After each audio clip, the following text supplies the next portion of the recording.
سر مجھے آپ سے نا ایک خلاصہ جاننا ہے کویشچن کا. میں جلدی کویشچن رکھ دیتا ہوں. سر قرآن سرگزشت انذار ہے پیغمبر کی، تو اس میں جو دین میں اصلاح و تجدید اور مغالطوں کا جو جواب دیا گیا ہے ابدی شریعت کی جو ہے وہ شکل میں، اور عمل انذار سے جو عقائد جو ہماری بھی ضرورت ہیں بالواسطہ، اور جو خدا کی جو دینونت ہے جس سے قیامت کا اثبات وہ ہماری بھی ضرورت ہے. سر کیا آپ اس کو ان کے ذیل میں دیکھتے ہیں؟ ان حیثیات کا اگر خلاصہ کر دیں، اور کیا یہ اسی کے ذیل میں ہے سرگزشت انذار کے؟ قرآن مجید کس اسلوب میں بات کر رہا ہے اس کو سمجھانے کے لیے کہا جاتا ہے کہ وہ ایک پیغمبر کی سرگزشت انذار ہے، تاکہ لوگ کتاب کی نوعیت سمجھیں.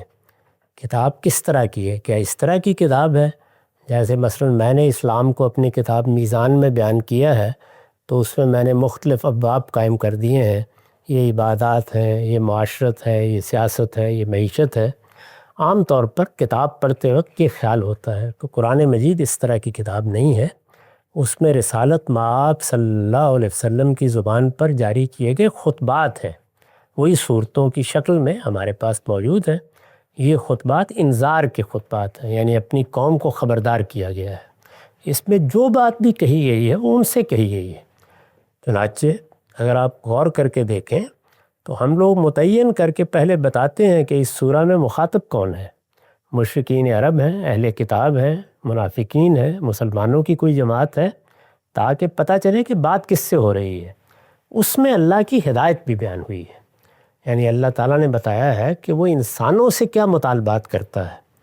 جتنی باتیں بیان کی گئی ہیں وہ انسانوں سے متعلق ہیں.